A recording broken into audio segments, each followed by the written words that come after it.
fue anunciado antes de la pausa, les prometíamos hablar de impuestos. Vamos a recibir a Fabián Birnbaum, es docente, además tributarista, formado en el extranjero, ¿no? En Londres. Sí, Bueno, buenos días, gracias por venir. Bueno, muchas gracias por la invitación y un gusto estar acá compartiendo con ustedes la mañana. Bueno, vamos a hablar de varias vertientes que tiene este tema, ¿no? El tema tributario, el tema de los impuestos. Pero, a ver, como punto de partida podemos tomar las declaraciones del pasado jueves del ministro de Economía, Danilo Astori, donde se planteaba arriba de la mesa que Uruguay está al límite de lo que es la capacidad contributiva de las empresas y de los trabajadores, los contribuyentes.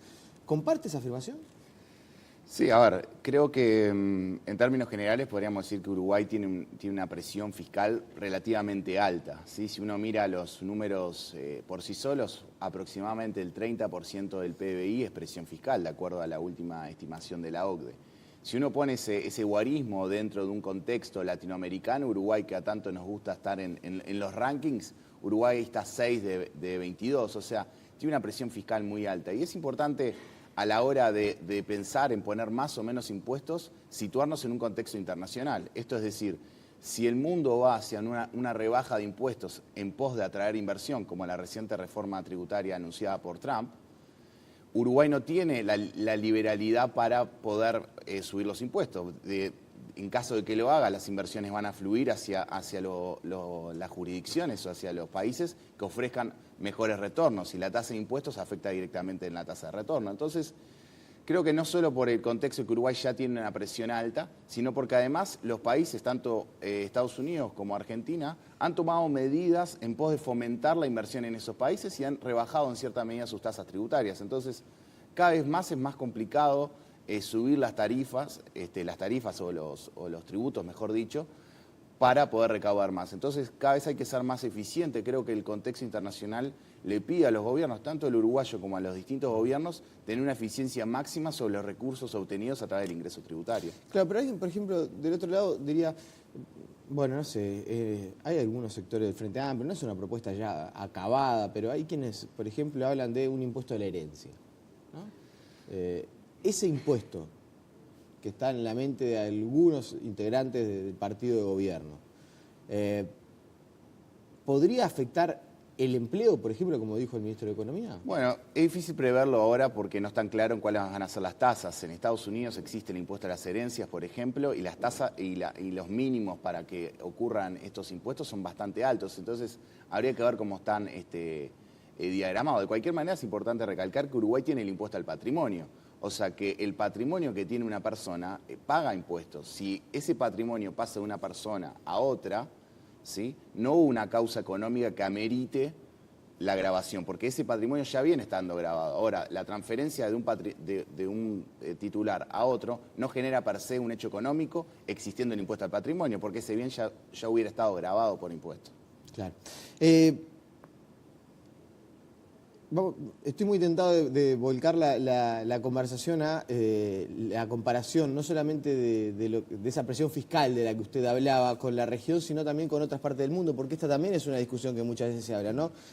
Cuando se dice y se discute acerca de la carga fiscal que hay en Uruguay, si es mucho, si es poco, hay gente que dice, no, bueno, pero por ejemplo, en los países escandinavos la tasa fiscal es mucho mayor que en Uruguay. Está bien que tienen otro tipo de servicios, ¿no? Y sobre todo otra calidad de servicios, pero ¿cómo podríamos posicionar a Uruguay? Que usted ya dijo, estamos 6 de 22 en Latinoamérica con relación al mundo. Mirá, ahí, siguiendo la misma escala de la OCDE, el promedio de la tributación de la OCDE es 34% sobre el PBI. Uruguay está en el entorno del 30%. Entonces, ahí está la primera respuesta. Porcentualmente, en relación a nuestro PBI, Uruguay tiene una tasa menor que la que tiene el promedio de los países OCDE, llámese los países más desarrollados. Después lo que empieza a jugar es lo que tú mencionabas recién, es qué se recibe a cambio. Entonces, ahí ya entra lo que es una percepción, ¿sí? Hay personas que perciben que lo que se recibe a cambio por parte del Estado está muy bien, y hay otras personas que perciben que lo que se recibe a cambio del Estado no está muy bien. Entonces, ahí juegan las percepciones individuales de cada uno para poder valorar si lo que se recibe a cambio de los impuestos, o sea, todo, la policía, la salud, etcétera, es buena o no. Ahí entra una valoración subjetiva. Y creo que también es importante recalcar que el Estado, la presión impositiva, si uno toma en los años 90, la presión era el 20%, en el 2005 en el entorno del 25%, y ahora estamos en el entorno del 30%. Esa misma alza, O sea que los cambios impositivos que se han adoptado, llámese por ejemplo la primera reforma tributaria, elevaron la carga fiscal y obviamente con los ajustes, ¿no? Porque el año pasado tuvimos un ajuste fiscal que se discutió acerca de... Pero sí hubo un retoque, vamos a decir, del cálculo del IRPF. Usted dice que eso incrementó la presión fiscal con relación a los 90, pero también con relación al 2005. Sí, sin duda. A ver, esto para sacarle, digamos, tintes políticos. El aumento de la presión tributaria data desde los años 50, 60. La gráfica, si uno ve la gráfica, habiendo pasado todos los gobiernos de todos los partidos, es que hay un aumento de la presión tributaria. Tanto en Uruguay como en el resto del mundo. Si uno ve la gráfica de los países OCDE, cuánto va aumentando los impuestos, en todos los países aumenta. Eso es lo que quiere decir, ¿qué está detrás de cuál es el fondo del asunto? El fondo del asunto es que cada vez más los gobiernos, tanto el uruguayo, tanto el actual gobierno como los anteriores, tanto de este partido como los anteriores, como los otros países, necesitan de los tributos como ingreso para poder financiar sus gastos. La pregunta es, ¿por qué hay este aumento de gastos tan aumentado? Porque también el gasto del Estado ha aumentado proporcionalmente. Y ahí entra una discusión muchísimo más profunda, que creo que es un debate muy interesante y aproximándonos en las elecciones, que sería bueno incluso que se dé, porque es un debate que implica que los países se han abrochado al estado de bienestar, un estado en que provee a todas las personas, ¿sí?, cierto bienestar, un estado protector, un estado, digamos, que cuida a las personas. Entonces, eso, cada vez que uno pide cierto accionar del Estado, indirectamente está pidiendo impuestos, porque el Estado se hace de nuestros impuestos para poder tener esas actividades. Está claro que hay cierto gasto que es estructural, sin duda. Por ejemplo, aumento de jubilaciones, cada vez más personas que son... La caja de las pasividades cada vez requiere de más ingresos. En canal del Sistema Nacional Integrado de Salud, bueno, ahí hay mucho para conversar. En 2018, hace unos días, ¿empezaron a regir algunos cambios aquí en nuestro país? Sí. Por eso no se habló mucho. No se ha hablado en su momento a través de la ley de rendición de cuentas. Lo que pasa es que la mayoría de los ingresos, de los cambios tributarios, se aprueban en agosto, septiembre, octubre en la ley de rendición de cuentas, pero su vigencia empieza a correr a partir del año 2018, o sea que hace pocos días que empiezan a correr esto. El primer cambio, por ejemplo, es la suba de la tasa consular, ¿sí?, que pasa del 2 al 5%, ¿sí?, en el caso de Mercosur puede variar o ciertos productos. Eso hace que todos los bienes importados van a tener un precio mayor.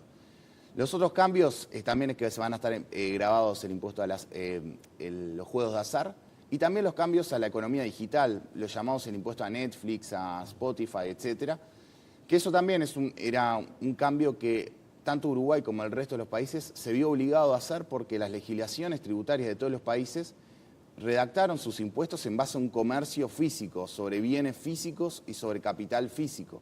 Pero estas nuevas tecnologías hacen que hoy se pueda prestar servicio de cable sin la necesidad de tener una empresa formada acá. Entonces, eso hizo que tanto en Uruguay como en el resto de los países se vayan ayornando sus legislaciones tributarias para poder grabar estas actividades. ¿Y es viable cobrarlo? La pregunta es el cómo se va a cobrar. Porque, a ver, y esto la gente no tiene por qué saberlo, y alguna persona también muy entendida en la materia me dijo alguna vez, lo importante con los impuestos no es solamente lo que recaudan, sino lo fácil que es cobrarlo. Eso hace parte de, cuando uno tiene que diseñar una política tributaria, tiene que pensar no solamente en lo que va a recaudar, sino en la facilidad que va a tener para el cobro del mismo. 100% de acuerdo. De hecho, si nos remontamos a la reforma tributaria que se hizo en el 2007, uno de los objetivos era la simplicidad. No es que se pusieron más o menos impuestos, se eliminó una serie de impuestos y se unificaron en uno solo. Se eliminaron una cantidad de impuestos en pos de darle simplicidad. Sin duda que la simplicidad, la facilidad de pago ayuda muchísimo en el cumplimiento y en la posterior recaudación. Hoy no está claro cómo se va a hacer. Digamos, las versiones un poco informales es que se va a hacer a través de la tarjeta, porque la mayoría de estos pagos de Netflix, Spotify, Uber, etcétera, se hacen a través de la tarjeta de crédito. Entonces, generalmente se designa a las tarjetas como agentes recaudadores por un tema de simplicidad. Hoy en día la ley esta que recién comentamos está aprobada, pero no ha sido reglamentada aún por el Poder Ejecutivo. Entonces queda un poco pendiente a ver cómo se va a implementar. Pero sin duda o sea, que todavía no se está aplicando. A ver, legalmente se aplica, o sea, ya rige. El tema es no se sabe el cómo, porque todavía no fue promovido el decreto digamos, que determina los detalles de cómo va a ser el pago. Claro. Usted hablaba de la simplicidad y de lo que fue la reforma tributaria del año 2007.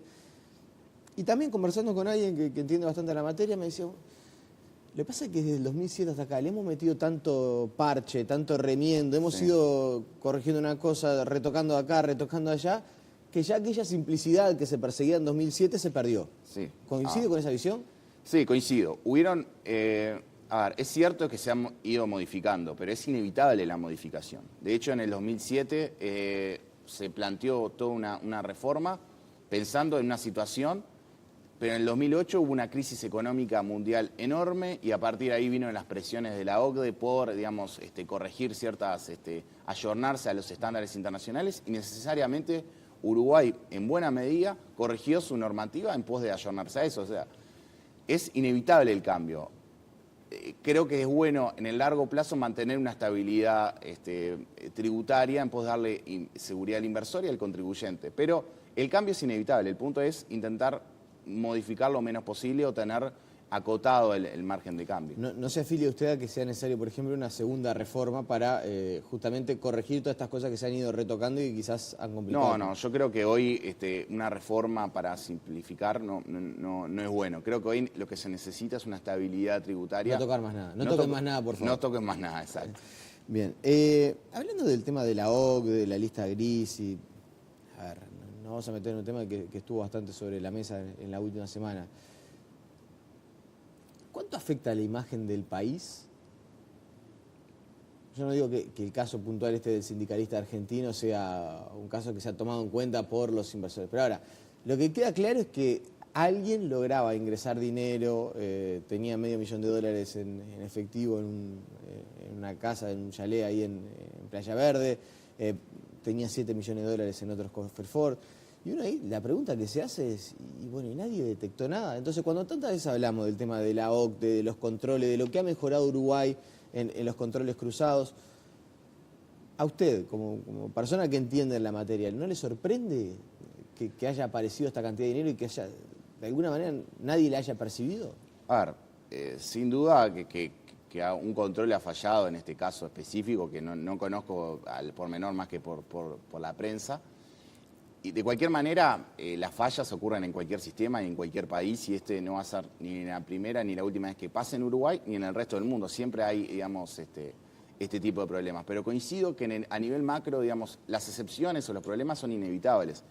Pero que a nivel macro sí estoy de acuerdo y que Uruguay ha sido muy exigente en eso, que ha venido tomando y que incluso hay algunos analistas que lo critican sobre la sobreexigencia que ha tenido para reestructurar su sistema tributario y legislativo en pos de darle más control y hacer cada vez más riguroso tema de lavado de activos, temas tributarios y allonarse al mundo, a los estándares internacionales en pos de tener una buena imagen. Hoy creo que, por ejemplo, Panamá, a partir de los conocidos Panama Papers, ha sufrido un tema de su imagen como país serio. Y Uruguay, independientemente si lo de que estuvo en Panamá fue correcto o incorrecto, ajenos a ese asunto, sufrió un tema de imagen. Entonces, creo que Uruguay, tanto para ayornarse a lo que es el mundo actualmente, a las presiones o a las nuevas directrices que vienen dadas por la OCDE, como para mostrar un país respetable, con buena reputación, la cual la tiene, debe evitar este tipo de asuntos y creo que lo hace en buena medida. Pero este tipo de casos, si bien seguro que hubo fallas, es inevitable en cualquier sistema que ocurra, ¿no? Claro. Ahora, lo que usted mencionaba es todo lo que ha cambiado y también ha puesto a la experiencia y lo que usted sabe al respecto. Hoy por hoy, el porcentaje o la posibilidad de evadir, ¿no? Porque se hablaba, y fue una discusión en la pasada rendición de cuentas, que la evasión, por lo menos a nivel de la actividad empresarial, había margen para reducir. Hay como una especie de doble discurso en el gobierno. Quienes se entienden que puede bajar, y el ministro de Economía, que en esa entrevista que yo digo del pasado jueves, destacaba que se ha reducido a límites quizás históricos en cuanto a la evasión empresarial. Con todo esto que ha avanzado, ¿por qué no desaparece la evasión? A ver, es una pregunta compleja. Sin duda que hay una tendencia a la reducción de la evasión, en primer lugar por la cantidad de información que hoy maneja la DGI. ¿Sí? Recordemos que también a partir de ahora los bancos van a suministrar información a la DGI sobre las cuentas bancarias con ciertos límites, etcétera. Que ya con la inclusión financiera ya todos los pagos pasan a través del sistema bancario, que la facturación electrónica, o sea, las ventas y las compras de las empresas pasan a través del sistema de la DGI. Eso hace una disminución clara porque no hay margen de maniobra y la DGI cuenta con más información. ¿Por qué no se reduce a cero? Bueno, en ningún país es cero. No cero, pero Uruguay tiene hoy porcentajes de evasión relativamente bajos, sin duda comparado en Latinoamérica y en el mundo. ¿Hay lugar para más? Sí, seguramente el formalismo de la economía. Algunos dicen que una menor carga tributaria puede ayudar a la evasión, porque una de las justificaciones, una de las teorías de la evasión es que en cierta medida es como una revelación frente a las altas cargas tributarias, es una teoría que no comparto al 100%, pero es una teoría. Y el formalismo de la economía. Y después creo que una buena educación en las personas. En otros países, que mencionabas tú, los países escandinavos, donde hay tasas mucho mayores de impuestos, hay tasas mucho menores de evasión. Con lo cual desmitifica, la primera hipótesis es que, o lo que yo mencionaba recién, es que se puede tener tasas altas de impuestos y evasión baja. El punto que es nivel de educación, creo que también que no haya ineficiencias gubernamentales, por supuesto que no hayan casos de corrupción. Es un combo de cosas, ¿sí? Desde educación, desde formalismos, desde del lado del gobierno que existan total eficiencia, que no existan casos de corrupción. Todo eso es un combo que ayuda a la rebaja de la evasión. Bien, la última, y ya vamos finalizando. Otra de los asuntos que se habla muchas veces es la alta tasa del IVA, ¿no? Lo que se cobra en el Uruguay de IVA, que es además un impuesto directamente aplicado al consumo, por lo cual hay quienes dicen es el impuesto más injusto, porque castiga por igual al pobre y al rico. ¿Por qué en otros lados se puede cobrar menos IVA y en Uruguay históricamente la tasa de IVA ha sido elevada? Sí, a ver, una de las principales críticas al IVA es que es un impuesto regresivo. Esto quiere decir que pagan el mismo porcentaje ricos y pobres. Entonces, si uno toma en el ingreso total de los ricos, el IVA representa una cantidad menor y en las personas de menores ingresos una cantidad mayor, y eso hace que sea regresivo. Eso en cierta medida se ha mitigado porque la canasta básica o los productos más necesarios tienen tasas del 10% o están desgravados, y en eso ayuda. El IVA hoy, no nos olvidemos que representa casi el 60% de la recaudación.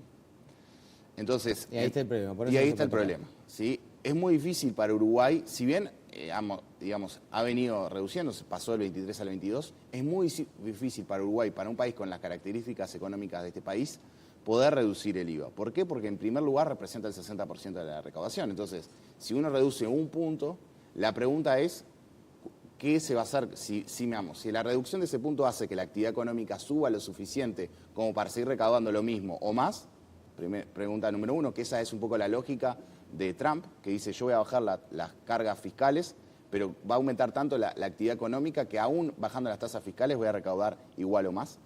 O si reducís tus ingresos, si vas a reducir los gastos. Entonces, se ve en un dilema, una pregunta que se tienen que responder las autoridades para poder rebajar el IVA. Hoy creo que no estamos en la situación, y más en un contexto de déficit fiscal. La última, ahora sí, 30 segundos porque realmente estamos pasados. Parece bastante lógica la cuenta, pero muchas veces ustedes lo explican mejor que nosotros los periodistas.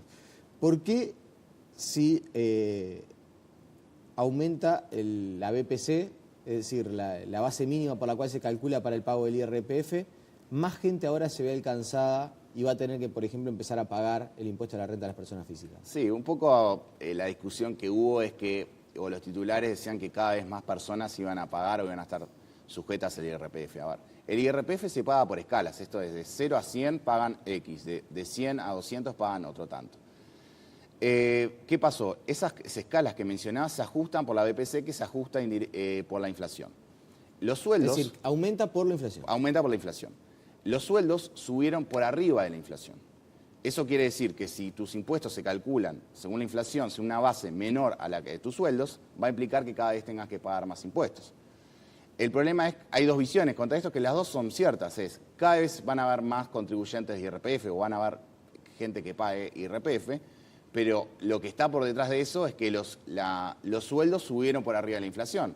O sea, es un buen problema, para decirlo en un punto medio. ¿Y la BPC no se podría actualizar por el índice medio de salarios? Sí, se podría actualizar. La BPC se actualiza. Porque ahí no se daría la coyuntura esta de sí, que más gente sí, empezaría a pagar. Eso es verdad. Digamos, la BPC la fija el Poder Ejecutivo, que bajo una ley tiene la premisa de fijarlo de acuerdo a la inflación o al índice medio de salarios. Es verdad, es justo decir que los últimos años siempre se ha ajustado por la inflación y se sigue en esa tendencia. Fabián Birman, le agradecemos su presencia. Nada, lo volvemos a convocar seguramente cuando la coyuntura merite. Esperemos que no. Que sea poco. La pausa y si ya estamos de vuelta.